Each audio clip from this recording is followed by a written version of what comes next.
Hello and welcome to my channel, Boo Snakes and More, my other half channel, A&A Snakes and Stuff, my youngest son's channel, Henny's Toys and Games, and my oldest son's channel, Little Chris 10. Today we're going to be talking about Goosebumps 2. From the moment the Haunted Mask hit TV screens one chilly October afternoon in 1995, Goosebumps fans the world over knew that a movie was only a matter of time. Those were the days of Goosebumps bedding, sets, green and purple wristwatches bathed in cobwebs, and time spent begging parents for the $8.95 plus $2 shipping and handling so that one might join.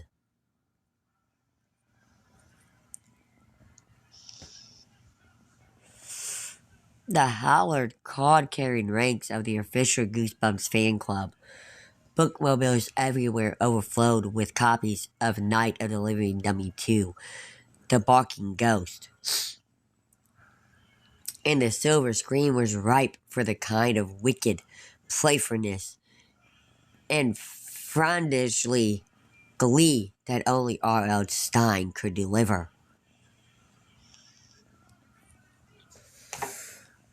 But adolescent aficionados of the spooky and the strange never saw their dream of the 90s big screen Goosebumps adventure realized. Monster kids grew into horror-loving adults before Slappy and his gang of sinister monstrosities escaped the pages of R.L. Stine's spine-chilling publications and invaded movie theaters. Rather than adapting one book or villain, the film moved to transport the essence of the entire series to the screen, crafting an eerily silly celebration of all the terrors hiding within the confines of Stine's hair-raising pose. 20 years passed between the self-titled series premiere and the release of Goosebumps 2015. But it would only take another 3 to see its follow-up rather than a direct sequel. Goosebumps 2 Haunted Halloween 2018 offered a new entry in the world of the first, where the original film adapted to capture the spirit of the franchise as a whole. Goosebumps 2 played like a self-aware adaptation of a single book that might be contained within it. The first brought the world of Goosebumps to life, and the second, under the guidance of director Ari Sander and screenwriter Rob Luber, would do the same to every horror-friendly kid's favorite holiday, Halloween.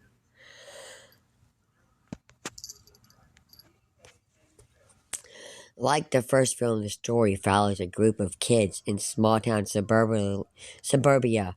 Madison Isman plays Sarah, a teenager on the cusp of college, desperate to write the perfect essay that will help her gain admittance to Columbia University and allow her to escape mandinity.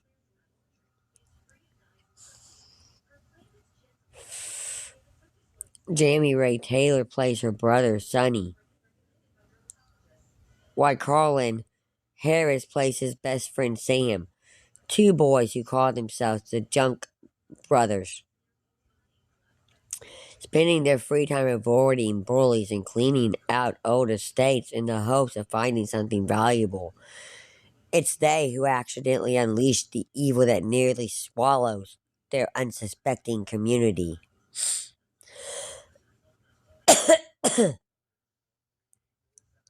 In the midst of clearing out a depicted abandoned manor, Sonny and Sam discover a hidden component.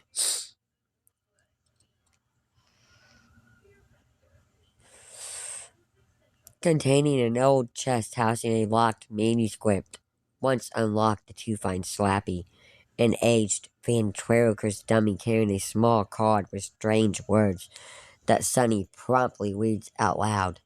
As a result, it's no surprise that Slappy comes to life in substantial scenes, punishing the boys' bullies, helping them with laundry, and even doing their homework.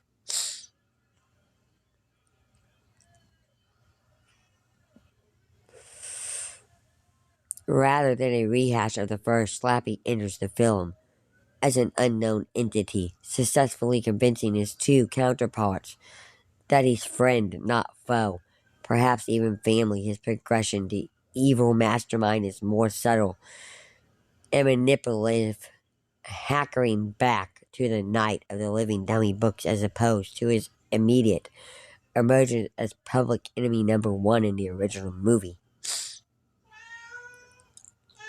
The change allows for Slappy to commit the unique brand of cruel, devilish pranks that he's so known for on the page, like knocking Sarah's cheating boyfriend off a ladder and altering Sunny's science project so that it causes a fire at the school.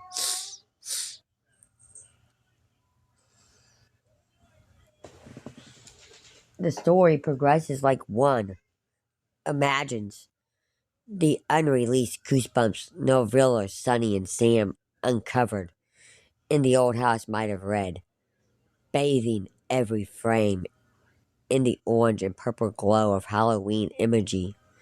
Unlike the first, these are characters somewhat unfamiliar with the word of R.L. Stine and are therefore less capable of negotiating it or even perceiving the rising threat. As a result, the film commits to chronicle preposterousness ensuing that the dime store decor and stereotypical October iron graffiti is equal parts spooky and silly.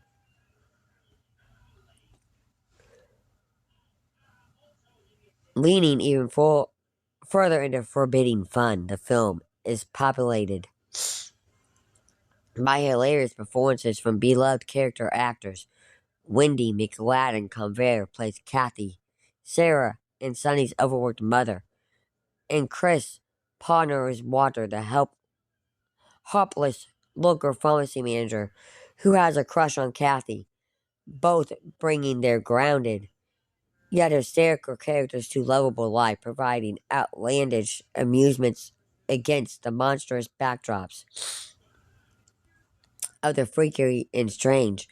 Rounding out the core cast is Kevin Joggin as Mr. Chow, Kathy's Halloween-obsessed neighbor, whose house looks like it was puked from a late 90s Halloween TV special, complete with an enormous balloon spider.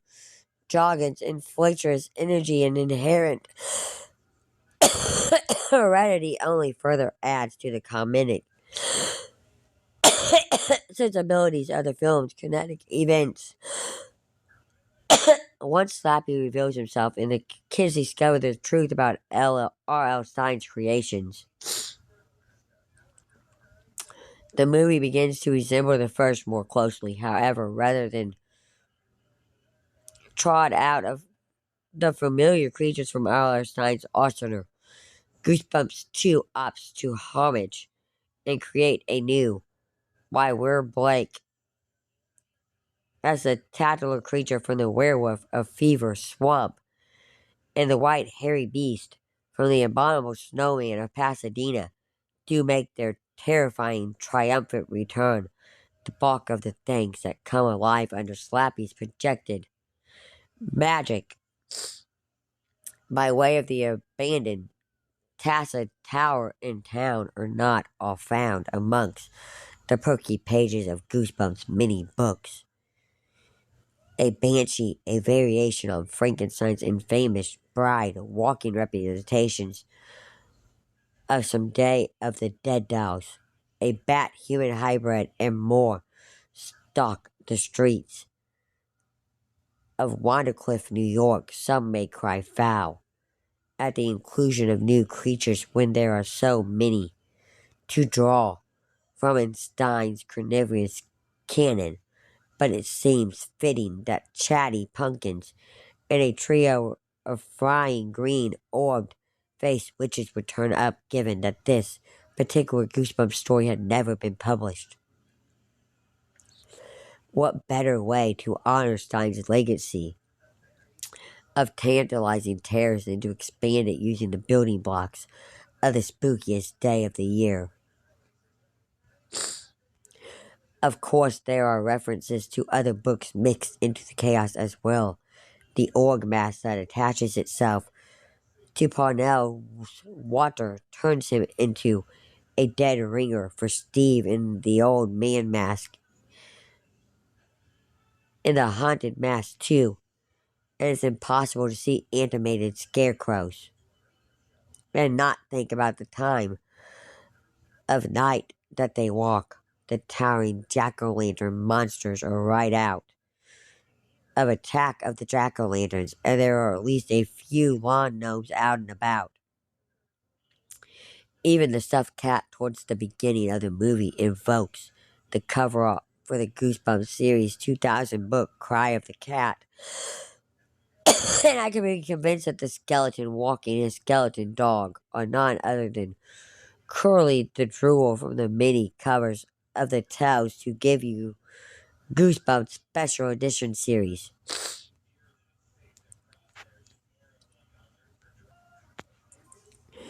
With impressive costume design from Slander Piaz and creative effects work from Matt Spangler and his team, these creations come to life with an impressive blend of practical and computer-generated effects.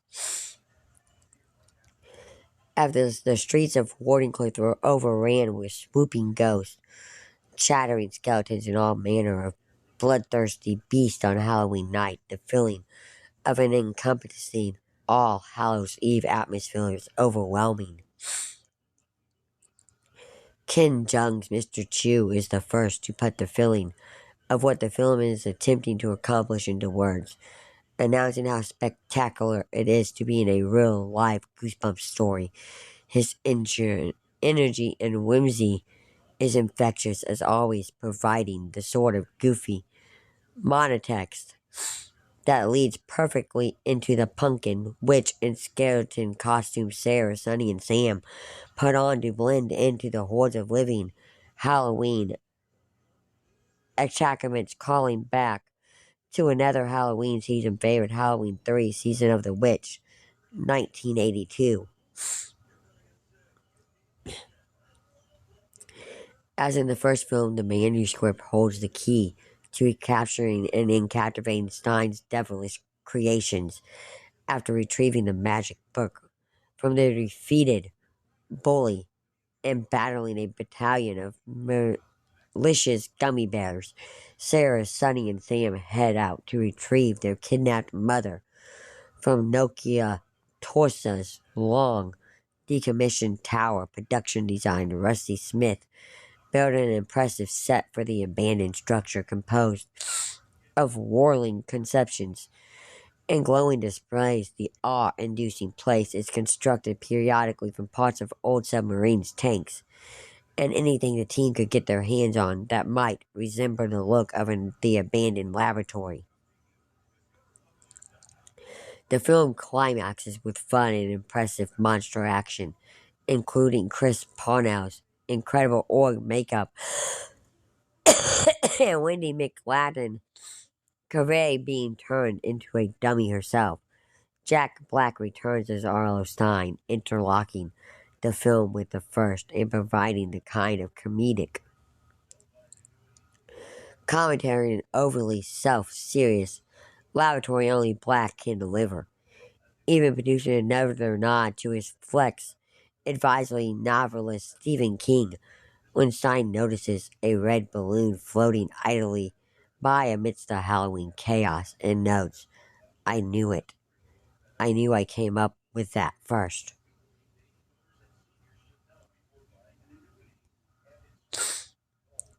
Stein's presence is wonderfully superficial as the core cast faces Slappy and his millions before he arrives, taking out the building-sized balloon spider and Slappy's influential machine before the word could meet its spooky, full tinged demise all on their own.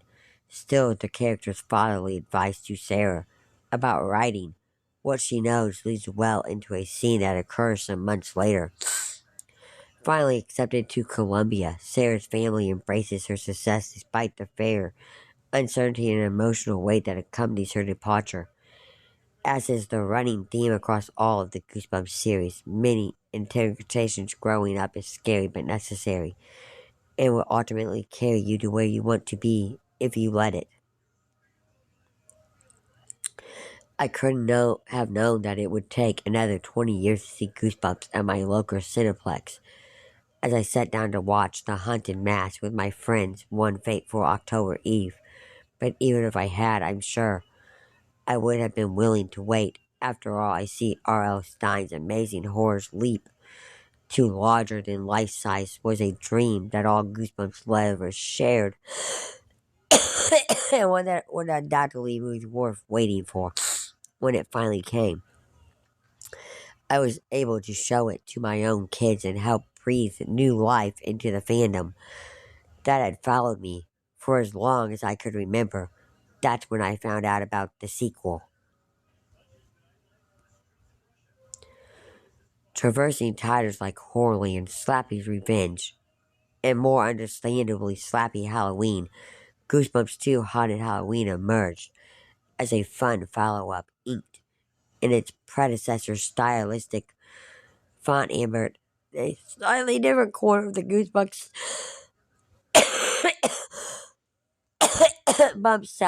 sandbox. While some of the monsters and plot derives carry over from its predecessor, the sequels, Billy's sense of humor and relentless commitment to embodying the essence of a Saturday afternoon televised Halloween special makes for the kind of fun, campy, and sensationally spooky theatrical affair that kids like me dreamed about when they first watched Carly Beth don the haunted mask on Fox Kids in the mid-90s. It may not achieve the heights of Goosebumps 2015, but it seemingly captures the essence of one of R.L. Stein's creepy creations distilled into 90 minutes. All the while fueling the apple-bobbing, trick-or-treating, costume-clad mist of Halloween, a worthy successor and perfect seasonal treat, Goosebumps 2 Haunted Halloween is chock full of more monster goodness than most, and destined to become an inner favorite for any horror kid, grown-up or otherwise, that's in for a scare. Thank you for watching this video, and peace out till the next one.